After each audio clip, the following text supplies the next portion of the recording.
tá? Essa questão dos tanques Leopard também me parece que é alguma coisa que aponta nesse sentido, né? Então, segundo, inclusive, matérias importantes aí que foram hoje veiculadas nas grandes redes do Ocidente, a perspectiva dos ucranianos é que o próximo embate se dê nessa região. Então, em Pripyat, na Ucrânia, a própria televisão dos Estados Unidos, basicamente a CNN, esteve presente, verificando que ali a poucos quilômetros da fronteira com Belarus, as forças ucranianas estariam treinando.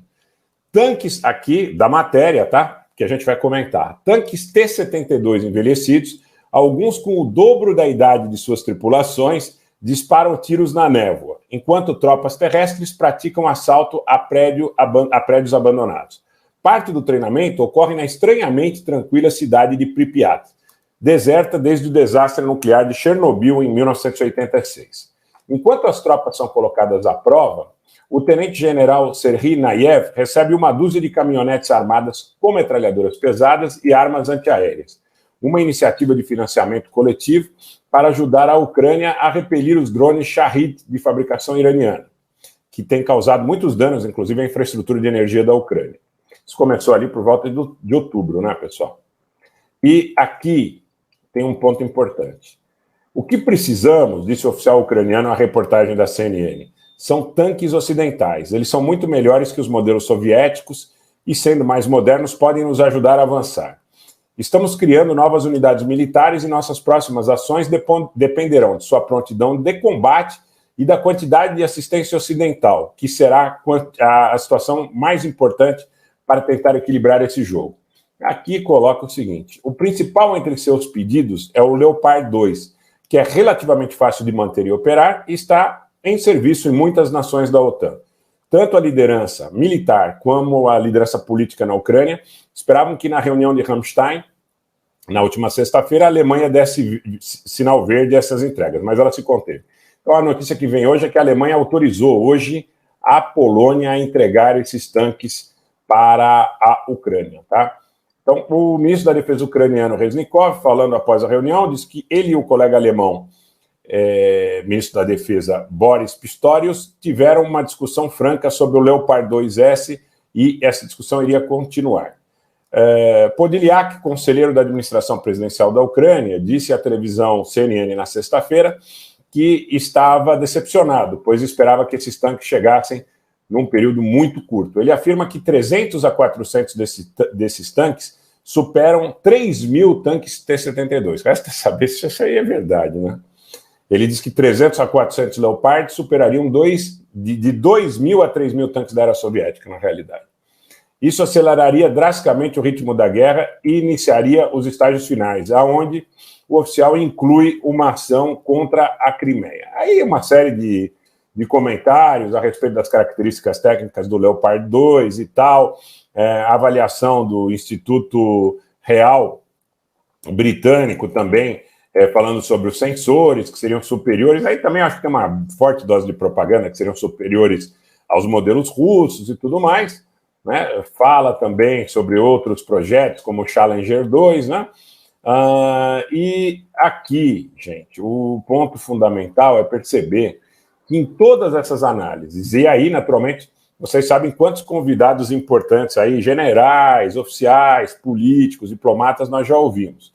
E todos eles, hoje, indicam, olham, apontam, pedem para que a gente fique atento a essa fronteira da Belarus com a Ucrânia. Porque tudo pode acontecer nessa fronteira em razão de uma necessidade que seria, de parte a parte, fundamental. Qual seja, preservar o controle destas fronteiras da Ucrânia com a Polônia e com a Romênia, onde tem entrado o maior número de equipamentos e de suprimentos militares. Por que esse conflito não acontece? A mobilização russa já aconteceu. Por que isso não acontece? Por que essa situação não acontece agora? Vamos dizer assim, por que as pessoas perguntam, se você tem aí toda essa mobilização já concebida, já há um agrupamento e já há uma reserva de material e de pessoal, por que não acontece agora? Porque não dá, nesse inverno, com a condição climática adversa, é muito complicado você fazer ataques de grande escala que modifiquem a orientação da iniciativa do conflito em vários frontes, principalmente se a gente tratar de depreender que daqui a gente estaria concebendo a possibilidade de grandes guerras em centros urbanos. É muito difícil.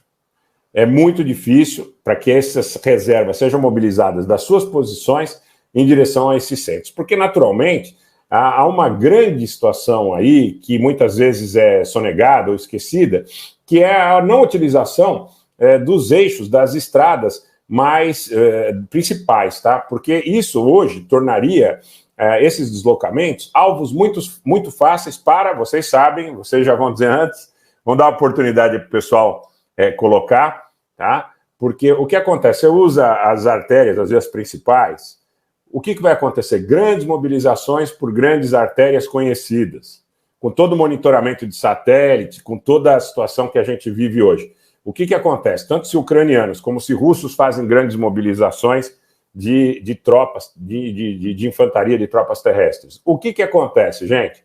Vou esperar alguém acertar aí para continuar. Boa tarde, Zamari. O que acontece? Boa tarde, Leonan.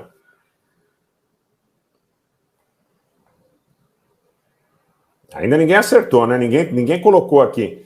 Se eu desloco grandes contingentes de tanques, grande quantidade de artilharia, grande quantidade de tropas pelas vias principais, no momento que nós temos aqui, sim, morte em massa é um ponto aí, não deixa de ser verdade, mas vira alvo, gente, exatamente, o Erivaldo foi o primeiro a acertar, é isso aí, Erivaldo, os drones, tá? Os drones. Então, essa é a grande preocupação. Eu conversei com um oficial na Europa, tá?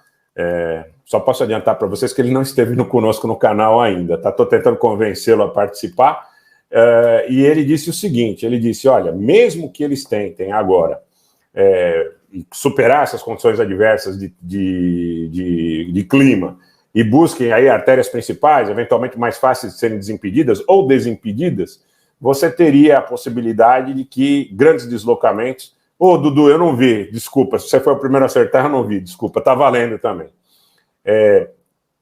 Eles seriam alvos muito fáceis dos drones. Alvos muito fáceis. Tavares diz, coloca aqui uma bomba nuclear. Olha, uma bomba nuclear seria se houvesse uma grande, principalmente um ataque tático aí, seria se houvesse uma grande concentração de tropas, de parte a parte, que pudesse ameaçar o desfecho da operação. Assim eu entendo. Tá? André Schubert, ataques aéreos de grande escala também seriam possíveis, mas como o drone é muito mais barato e o drone tem muito mais capacidade de provocar saturação, então, quer dizer, você tem a possibilidade, né, como o Erinaldo está colocando aqui, você tem a possibilidade de atacar esses contingentes com baixo custo operacional e com uma possibilidade muito grande de causar um grande dano, tá? Um grande dano. Então, o grande problema, Leandro, não é nem que as colunas elas não viriam sozinhas. Naturalmente, essas colunas viriam certamente com ataques de artilharia, com mísseis terra-a-terra, viriam dentro de uma construção de ataques aéreos, eventualmente, se partisse dos russos, com ataques de mísseis de cruzeiro e tudo mais. Mas o grande ponto que você tem aí é que grandes concentrações de tropas, no atual momento desse conflito e com a quantidade de equipamentos eletrônicos e de tecnologia que está sendo utilizada, você teria um grande desgaste ocasionado pelos drones. O MacGregor, inclusive, colocou isso tempos atrás, tem reiterado, que ele imagina que a partir de fevereiro os russos possam utilizar cerca de 700 mil soldados e 500 mil homens e mulheres na retaguarda para propiciar a condição de um grande ataque exitoso. Tá? Então, grandes concentrações de tropa, naturalmente, por mais que elas venham dentro de uma construção de toda uma estrutura logística, de todo um aparato logístico, de toda uma guerra eletrônica, de toda uma tentativa de confundir as defesas, satélites, inteligência do oponente, seriam fortemente atingidos pelos drones. Depois do final do inverno, na primavera, pelo que eu conversei com mais de um especialista, mas conversei bastante hoje com uma pessoa especialmente que pôde emprestar um pouco da sua experiência, ele disse que os caminhos irregulares, vamos chamar assim, né, fica mais fácil, seriam utilizados de forma múltipla a partir da capacidade mais objetiva de você fazer esse deslocamento numa situação de tempo menos adversa.